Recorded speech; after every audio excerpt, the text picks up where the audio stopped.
گوادر وہ ساحلی شہر جو سمندری ہواؤں کے سنگ مرمر پر اپنے رازوں کو چھپائے ہوئے ہے۔ ایک ایسی جگہ جہاں تاریخ اور تقدیر کا سنگم ہوتا ہے۔ اس کی سرسبز دھوپ میں چمکتی ریت، بحر عمان کی گہری لہریں اور وہ قدیم بندرگاہ جو وقت کی دھن میں چھپی رہ گئی، ایک سحر انگیز کہانی کی مانند گوادر کی روح میں سرایت کر چکی ہیں۔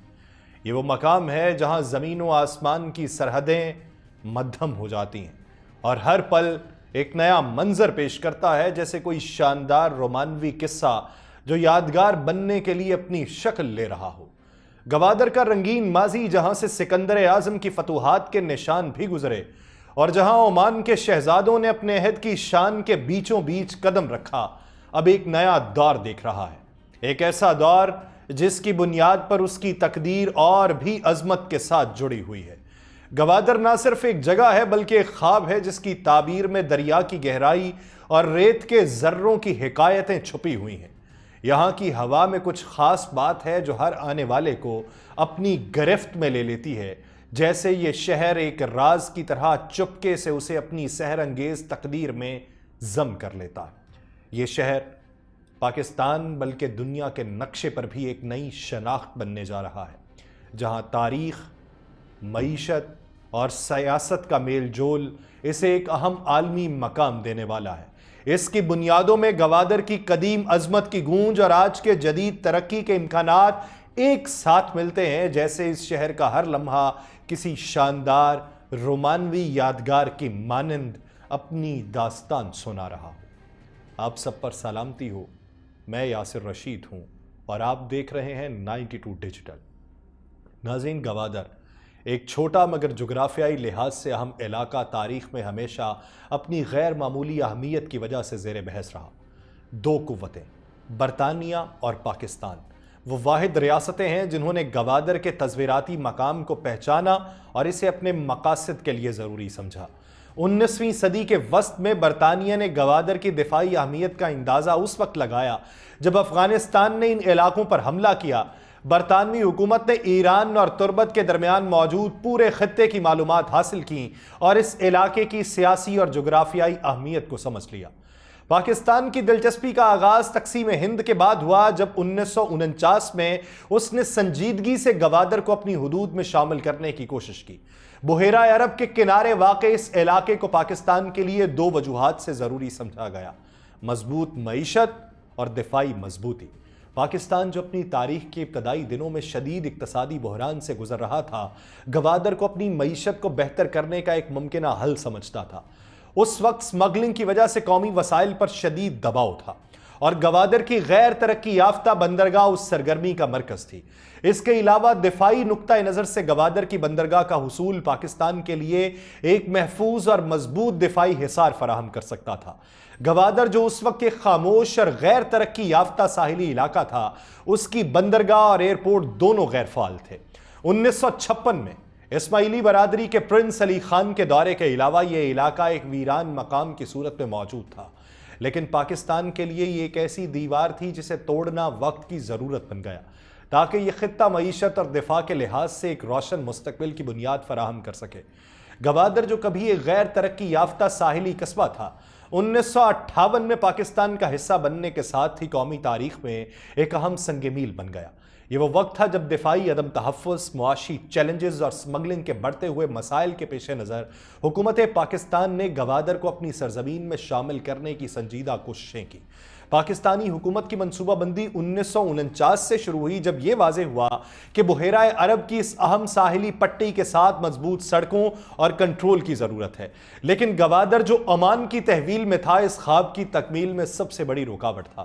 1958 میں عمان کے سلطان اعلیٰ حضرت سعید بن تیمور اور برطانیہ کی ثالثی سے ہونے والی بات چیت نے اس مسئلے کا حل نکالا اور گوادر ایک خیر سگالی کے جذبے کے تحت پاکستان کے حوالے کر دیا گیا۔ وزیر اعظم فیروز خان نون نے پارلیمنٹ میں اس تاریخی انضمام کا اعلان کیا، جسے پوری قوم نے ایک بڑی کامیابی کے طور پہ سراہا۔ یہ اعلان نہ صرف جغرافیائی اہمیت رکھتا تھا بلکہ نسلی، لسانی اور تاریخی اعتبار سے ایک فطری اتحاد کی علامت بن گیا۔ آئین کی دفعہ 104 کے تحت گوادر کو مغربی پاکستان میں شامل کیا گیا اور وہاں کے شہریوں کو برابر کے حقوق دیے گئے۔ گوادر کے انضمام کا جشن پورے پاکستان میں منایا گیا، جہاں چراغاں اور خوشیوں کے مظاہرے اس تاریخی کامیابی کی گواہی دیتے رہے۔ گوادر کے مقامی افراد بھی ان خوشیوں میں شریک ہوئے، اس امید کے ساتھ کہ یہ انضمام نہ صرف ان کے علاقے کی تقدیر بدل دے گا بلکہ پورے ملک کے لیے ایک نئی راہ ہموار کرے گا۔ گوادر کے پاکستان میں انضمام کا لمحہ، جسے ابتدا میں قومی تاریخ کی ایک شاندار کامیابی کے طور پر پیش کیا گیا، رفتہ رفتہ ایک متنازع باب میں بدل گیا۔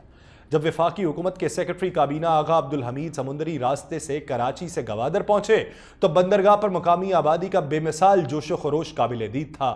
ماہی گیر اور کشتی بان گہرے پانیوں میں تیرتے ہوئے ان کے استقبال کے لیے کروز تک پہنچے، گویا یہ لمحہ صدیوں پرانی خوابوں کی تعبیر ہو۔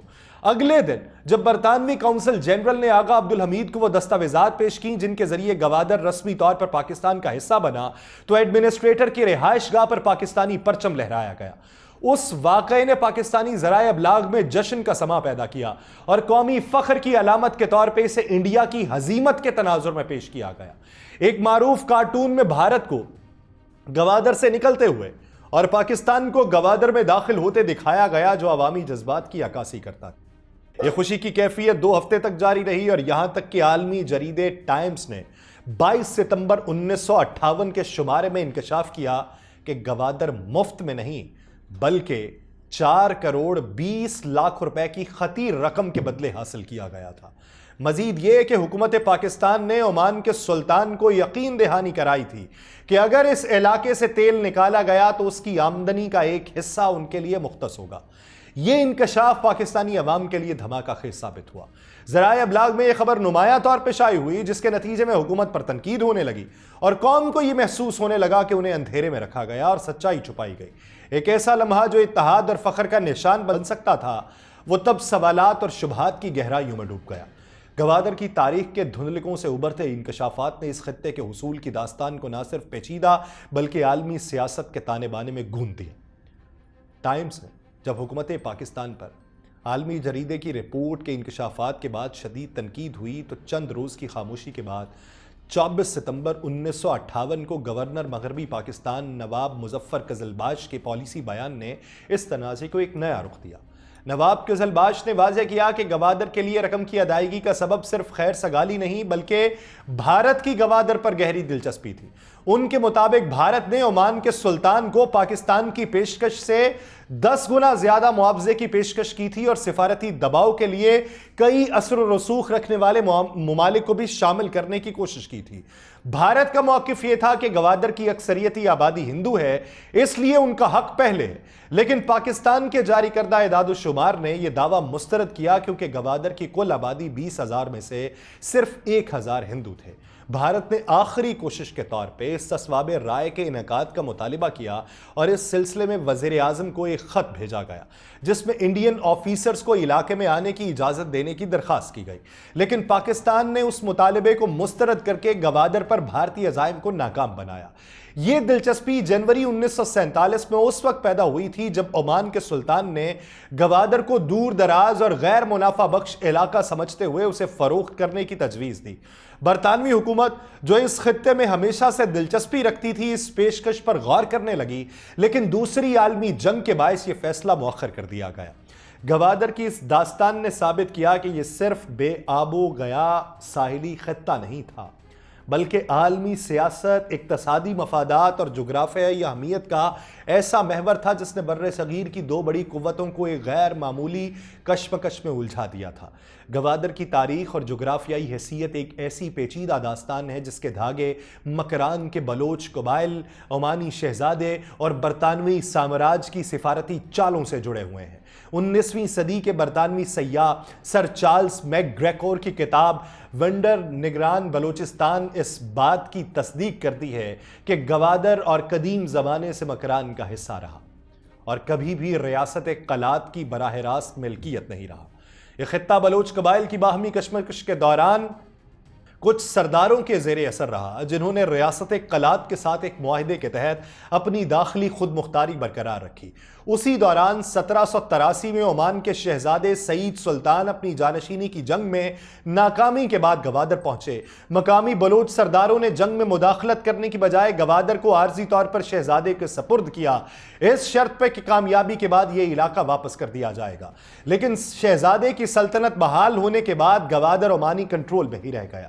پاکستان نے گوادر کے حصول کے لیے جو تاریخی دلائل پیش کیے ان میں بلوچستان گزیٹر 1939 میں شائع ہونے والی افغان حاجی عبدالغنی کی رپورٹ بھی شامل تھی۔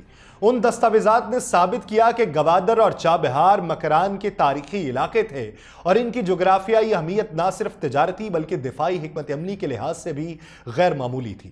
خلیج فارس پہ کنٹرول کی صلاحیت نے گوادر کو ایسا قیمتی اثاثہ بنایا جو نہ صرف برطانوی سامراج کی نظروں میں اہم تھا بلکہ ہندوستان اور عمان کے لیے بھی باعث کشمکش بن گیا۔ یہی تاریخی شواہد اور علاقائی تناظر تھے جنہوں نے پاکستان کو مجبور کیا کہ وہ گوادر کے لیے سنجیدہ کوششیں کرے، کیونکہ 1947 میں عمان کے سلطان نے برطانوی حکومت کے ذریعے اس خطے کی فروغ کی پیشکش کی۔ سلطان کی یہ پیشکش بھارت کے لیے بھی دلچسپی کا باعث بنی، جس نے گوادر کے حصول کے لیے بھرپور سفارتیں کوشش کی، لیکن پاکستان کی جانب سے پیش کیے گئے مضبوط تاریخی اور جغرافیائی دلائل اور فوری حکمت عملی نے نہ صرف بھارت کے عزائم ناکام بنائے بلکہ گوادر کو پاکستان کے جغرافیے کا ایک اٹوٹ حصہ بنا دیا۔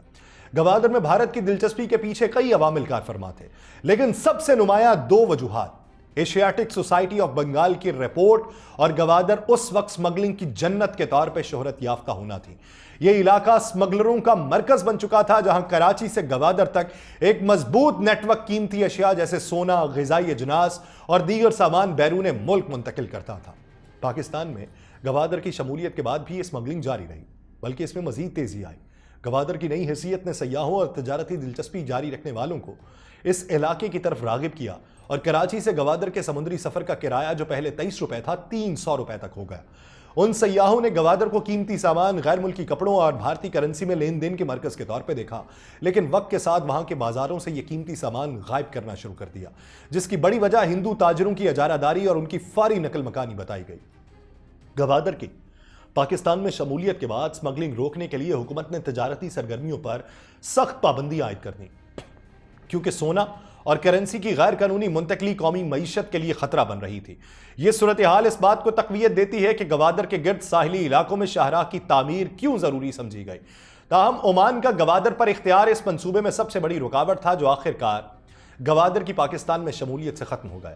یہ گوادر نہ صرف ایک دفاعی اور تجارتی مراکز کے طور پہ ابھرا بلکہ ایک ایسا خطہ بھی بن گیا جہاں سمگلنگ کے خاتمے اور معاشی استحکام کے لیے بنیادی اقدامات ضروری تھے۔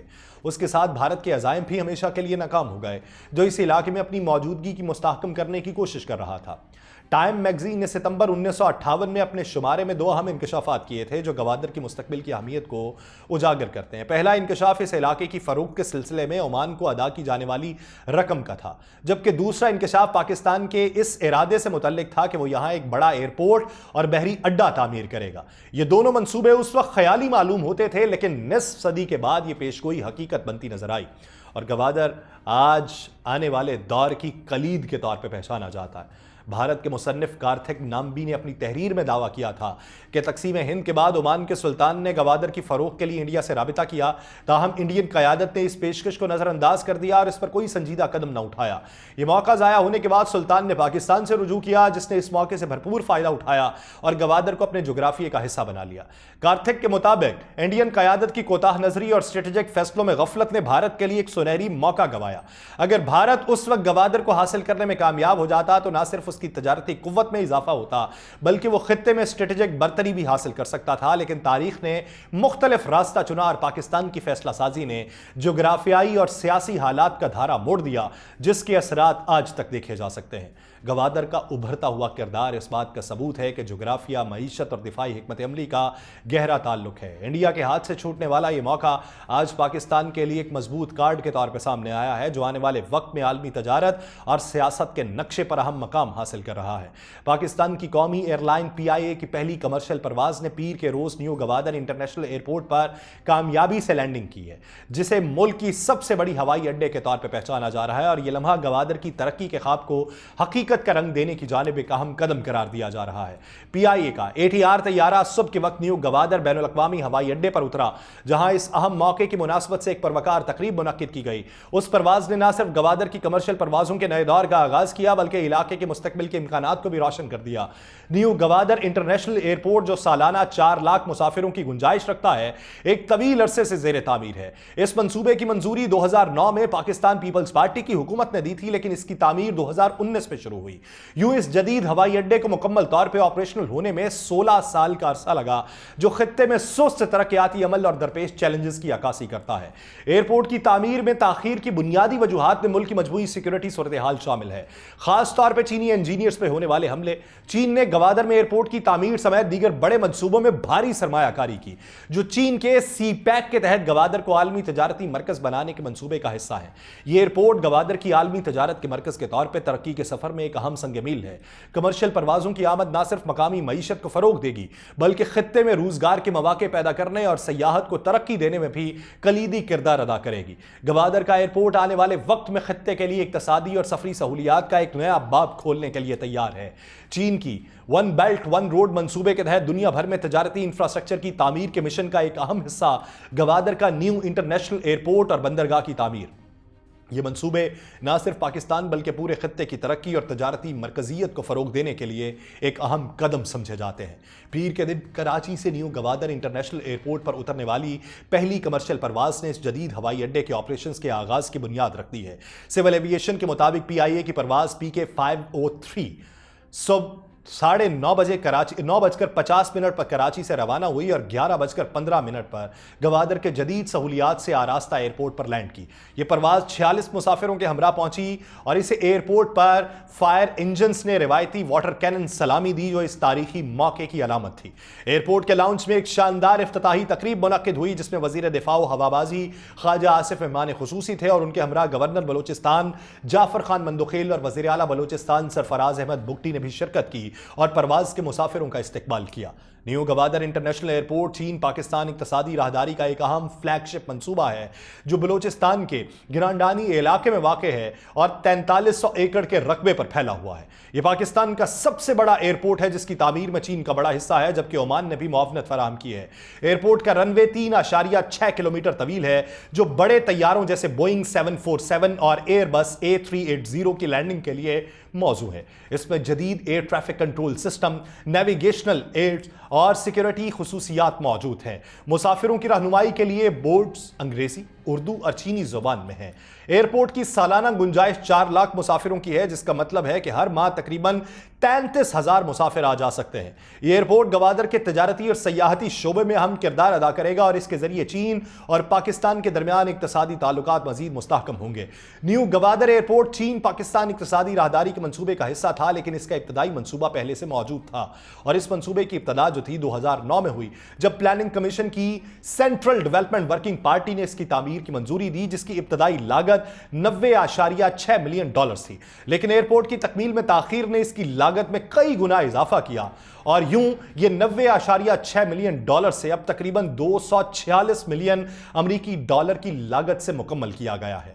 اس منصوبے کی فنڈنگ حکومت پاکستان، پاکستان ایئرپورٹس اتھارٹی، سلطنت عمان اور چین کی گرانٹ سے کی گئی ہے۔ منصوبے کے مطابق نیو گوادر ایئرپورٹ کی تعمیر کے لیے 4300 ایکڑ اراضی حاصل کی گئی تھی، جس میں سے 1.5 ارب روپے صرف اراضی کے حصول کے لیے مختص کیے گئے تھے۔ ایئرپورٹ کا مقصد گوادر شہر سے 26 کلومیٹر مشرق میں گرانڈانی میں واقع ہے اور اس کا رقبہ 4300 ایکڑ پر ہے، جب گوادر شہر سے 12 کلومیٹر شمال میں گوادر ایئرپورٹ واقع ہے، صرف فوکر F-27 طیاروں کو ہی ہینڈل کرنے کی صلاحیت رکھتا تھا۔ نئے ایئرپورٹ کی تعمیر سے بلوچستان کے جنوبی علاقوں تک آسان رسائی فراہم کرنا تھا اور یہ گوادر کے تجارتی اور سیاحتی شعبے کے لیے اہم سنگ میل ثابت ہوگا۔ بلوچستان میں امن و امان کی خراب صورتحال اور احتجاج گوادر کے نئے ایئرپورٹ کے افتتاح میں بار بار رکاوٹ بنے۔ ابتدائی طور پہ اس ایئرپورٹ کا افتتاح 14 اگست 2024 کو طے تھا، مگر 28 جولائی کو بلوچ یکجہتی کمیٹی نے گوادر میں احتجاجی دھرنا دیا، جو پرتشدد ہوا، کئی روز تک جاری رہا، جس کی وجہ سے افتتاح ملتوی ہو گیا۔